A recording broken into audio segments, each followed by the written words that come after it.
Hello YouTube and welcome back. It's time to do some modifications to the whale shark. So y'all stick around and let's see what we can do to it.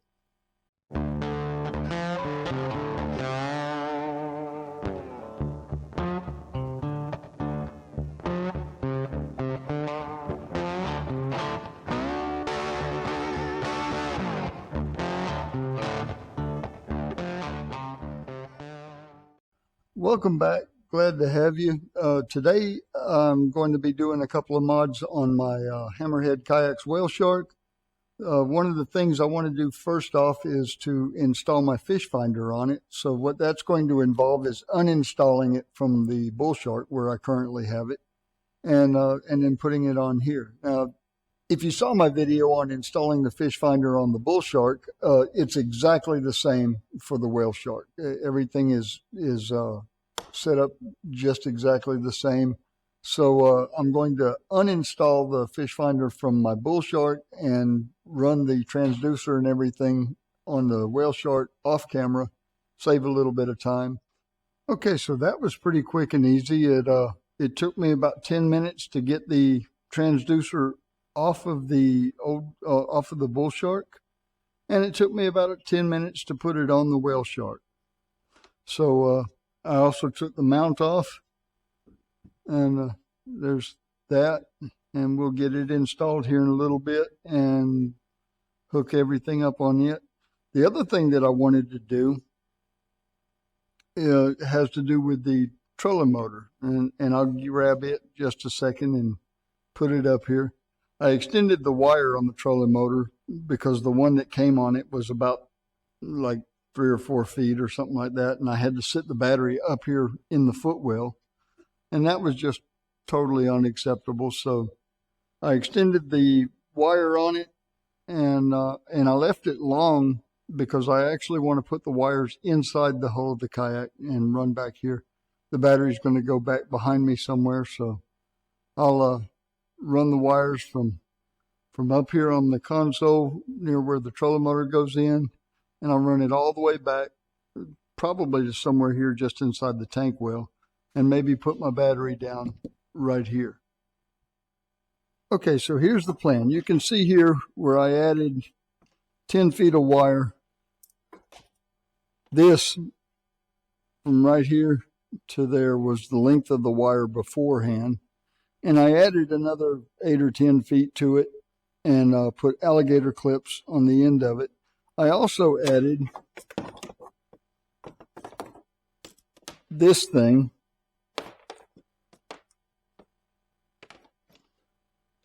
I added this to the hot wire with a snap ring on it because about the only thing worse that I can think of besides falling out of my kayak out in the water would be falling out of it and then having to sit there and watch my kayak sail off to who knows where.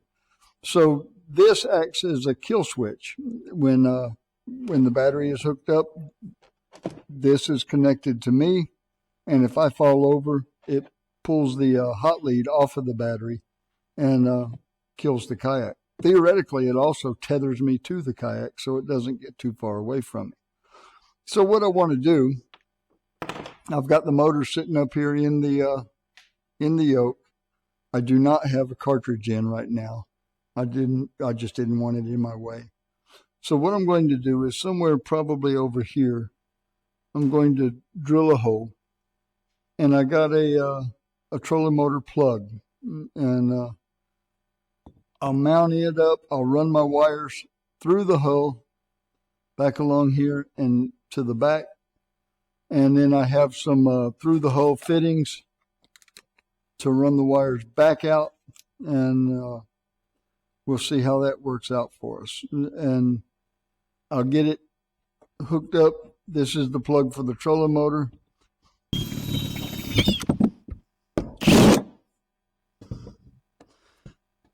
Okay, so there's my first hole. Actually, the first hole I've drilled in this kayak. It's always scary drilling the first one.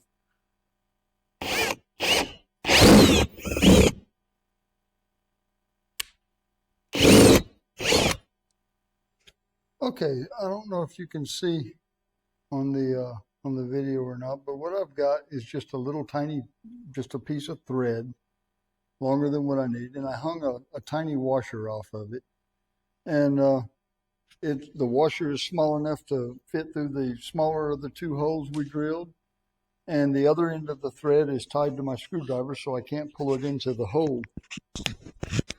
Now what we're going to do is take a magnet. We'll put that in there. We'll put the washer in the hole. And we're going to try to feed it with the magnet. The washer is super light. The thread is super light. We're going to try to feed everything with the magnet all the way through to our other hole. And then we'll use that to pull a little bit heavier string through to see if we can get a hold of the wire and run it.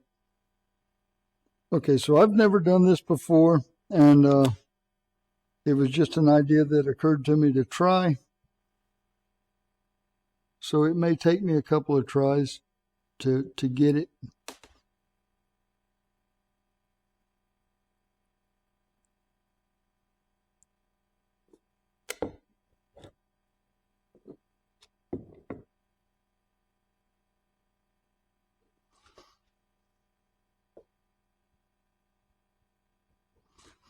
But I did just prove that I can get all the way up here with it.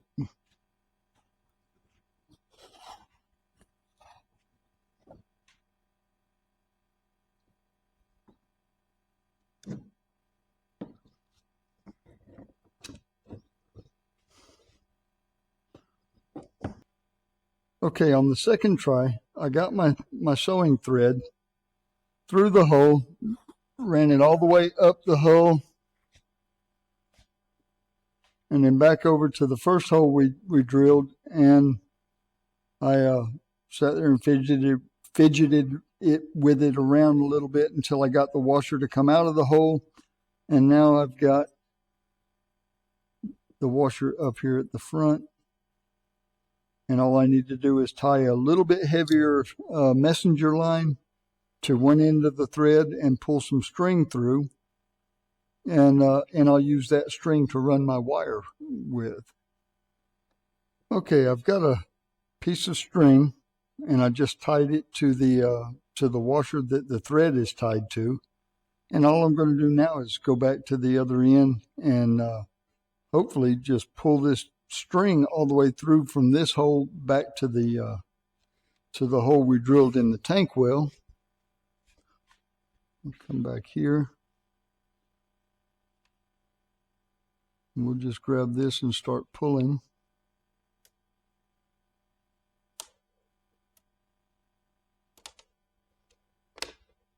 And there's our string. Now we'll go back up to the bow and we'll try to pull the wire through.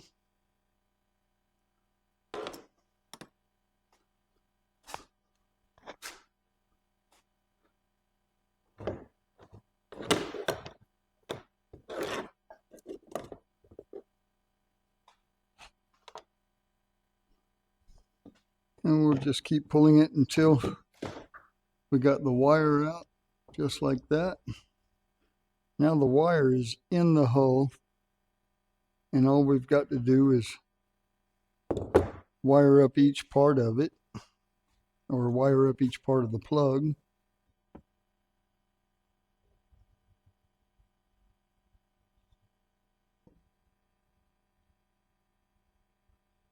And there's the plug for that. Now the way the other side of the plug works is pretty much exactly the same way. It's got two little set screws on each side. We'll get those opened up. Now let's strip these wires. And that should have some power. Now before we put anything together on this, we can test that. Let me go get my battery.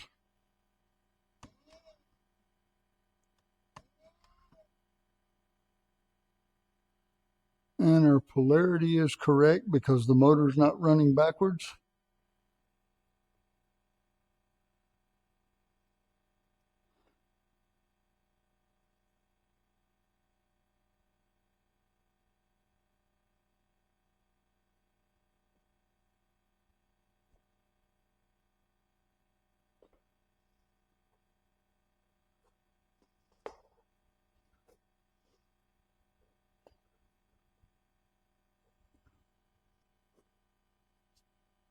Okay, we'll drill us a pilot right there.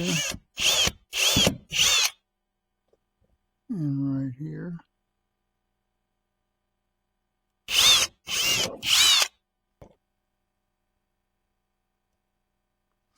I'll get them snug but not too tight. If you get too tight, you'll tear the threads out of that plastic that we just created. And there's my through the hole fitting with the wires installed. Now I can actually pull a little bit of extra wire out of there if I wanted it. Okay, so I went and got some little tiny stainless steel screws because I'm not able to get in here to attach nuts to the back of the bolts that came with this. So let's see if we can get them started in and hopefully get this wrapped up.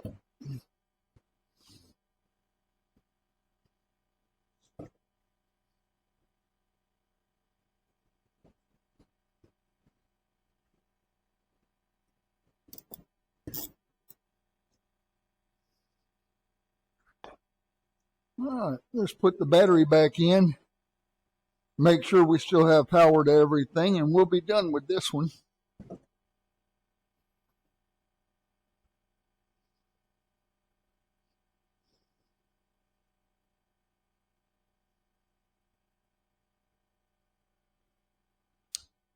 And that's that. We've got our plug installed up here. The wire is run through the hull. Comes out back here in the tank well at this through hole fitting and attached to the battery. Okay, the next thing that I want to do, actually the last thing for this part of the project, is to go ahead and install the mount for my fish finder and make sure all my wires reach and everything.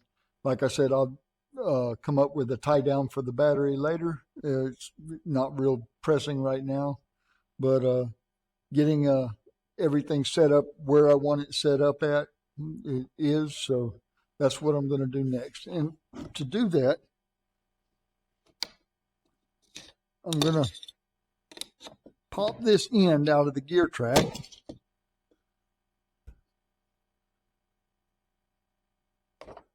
And then I'll take my mount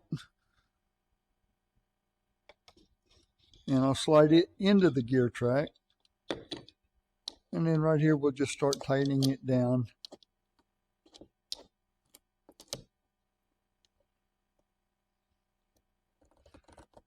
Like so. And then we'll put the cap back into the track.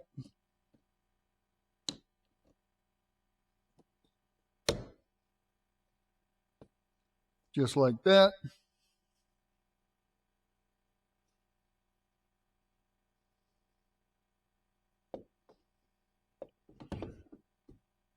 Fish finder slides over the mount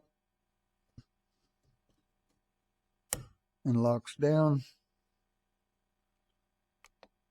Now, once I'm back in the seat and looking at it, I'll probably have to adjust this around a little bit, but this will do for the time being.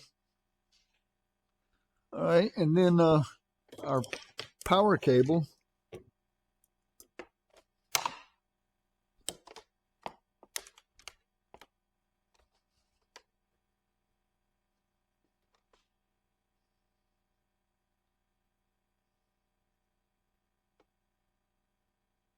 Will run up, plugs in right there. Transducer cable.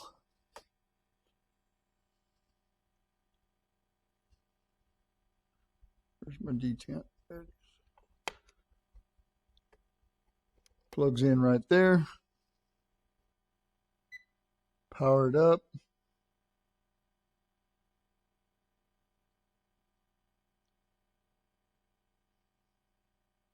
And there we go. That works. Everything is looking good so far. Like I said, I may have to actually move this mount back a little bit, but for right now, I'm not mad. And that frees me up to clean this mess up and get started on making my next mess with it. So that's the first couple projects out of the way. We've got our fish finder mounted.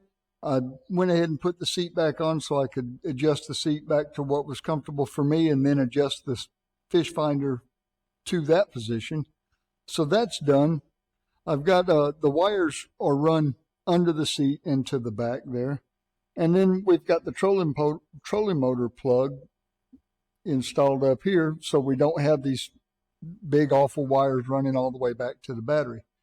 Now I could have put the battery right here behind my seat, but I very often keep like a cooler and some of my tackle boxes and stuff like that there, and I didn't want to take up that space and have to reach over the battery to get back to what I'm into fairly often on the water. So back there at the front of the tank well will work fine for me. And let's move on to the next project, which will be an anchoring system. Now, you may have seen or heard of Anchor Wizard. All of my other kayaks have anchor trolleys on them, and this is going to be my first experience with the Anchor Wizard. But it's an anchoring system that also stows your anchor and makes sure that your anchor delivers to the water off the boat without getting fouled up on everything else. And the way it works is this part of it will mount somewhere back here. The anchor reel will mount up forward with me.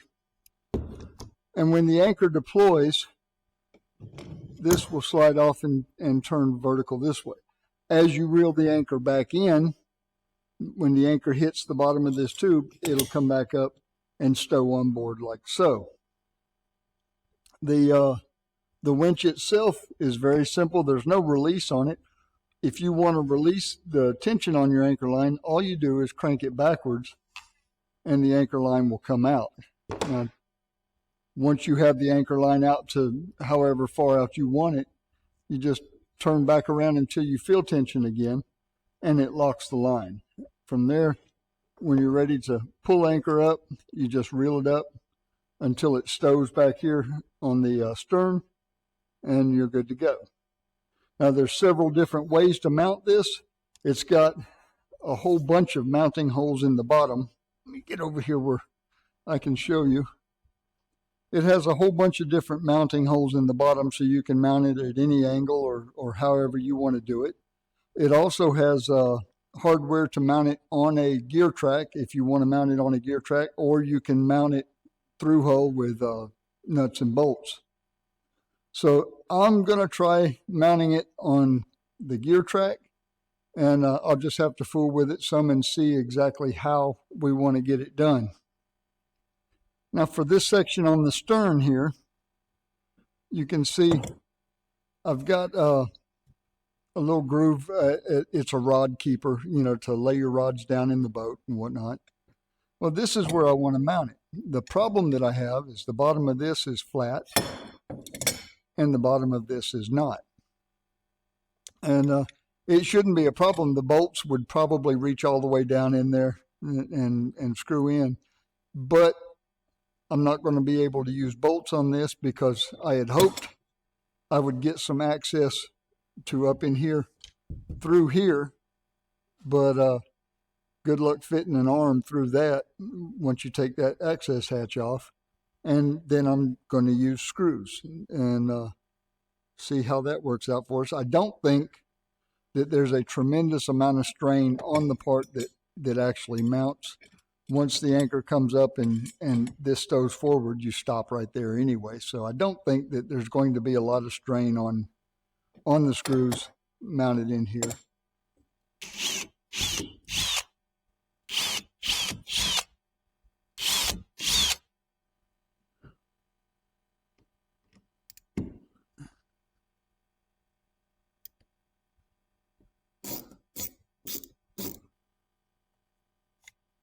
So let's, I'm going to mount this on that gear track for the time being. I may eventually move it. I don't think I will, but I do think that I will eventually get some small pad eyes or something and redirect the line down to the side just to get it out of the way of these rod holders up here. And then I may put an eyelet in this gear track to redirect the line when it comes back up over the side of the gunnel there. So same thing as when I mounted the fish finder. I've got to pop this end out of this track, set it aside, and then we'll just thread these onto the gear track.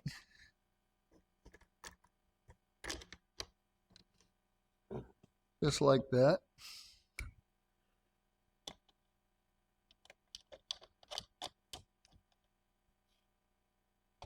And these have thumb screws on them, so I can tighten it up just like this. And the thumb screws have an Allen head in them, so you can use an Allen wrench if you want to torque it down more and get it nice and tight.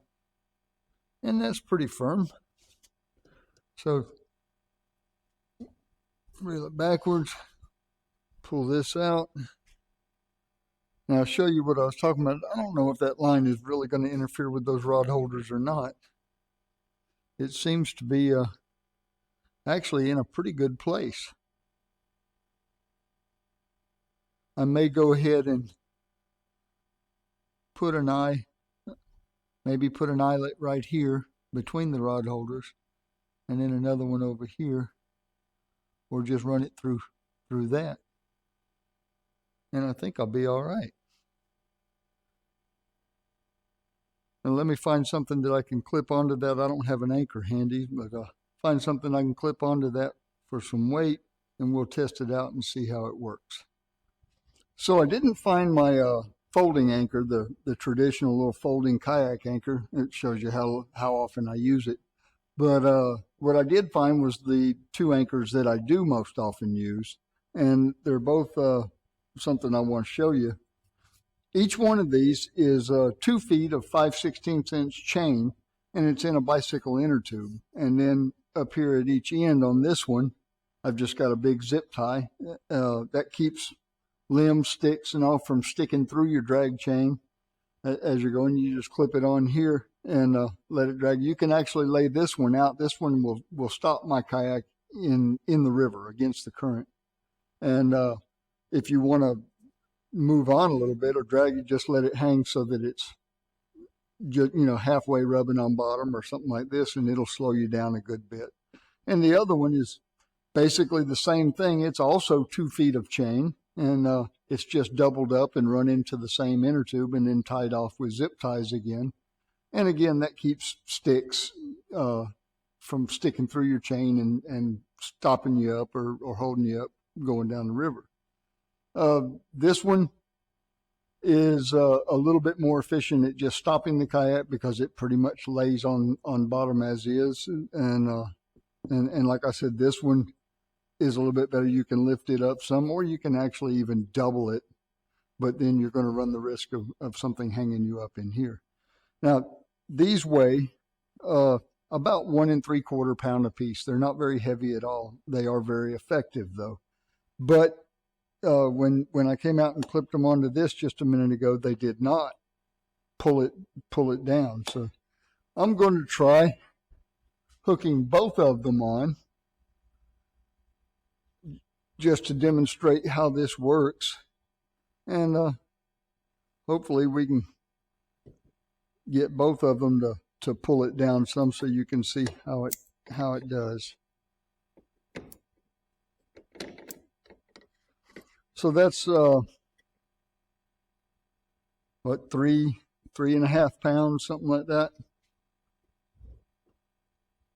So with the anchor in the stowed position, when you have it reeled up, now if this was a mushroom, a cannonball, or a traditional folding anchor, it would be flat up against this, and this would be completely flat on there. So it would stow just like this, and with tension on the line there, that's where it would stay until you released it. So when you want to release it, like I said before, you just turn the handle a little bit backwards, and it still doesn't want to. and it'll go out and deploy. It'll deploy until you stop it. And then once it's all the way out, that will turn down and acts as a fairlead. The rim on each end of this tube is flared, so that'll act as a fairlead to keep your anchor line from chafing. And when you want to come back up, you just turn it clockwise, and it brings you right back up and stows. Now, I'm going to try to find about probably a 5 or 6 pound mushroom anchor, one of the small mushrooms, and try that on here. And like I said, the folding anchor, I hardly ever use it. It just tends to grab everything around, and if there's nothing around, it'll go find it and grab it for you. And these, I've never had either one of these to snag up on anything. So you can pull them right through the fork of a tree or limb underwater and all, and they'll just follow you right on. So I enjoy these. I'll be getting a mushroom anchor to use crappie fishing, stuff like that. Catfishing when I want to stay in one spot for an extended period of time. That's what I'll get and let it hold me a little bit more firmly even than these do. Well, I hope you enjoyed the video, and we'll see you on the next one. Take care.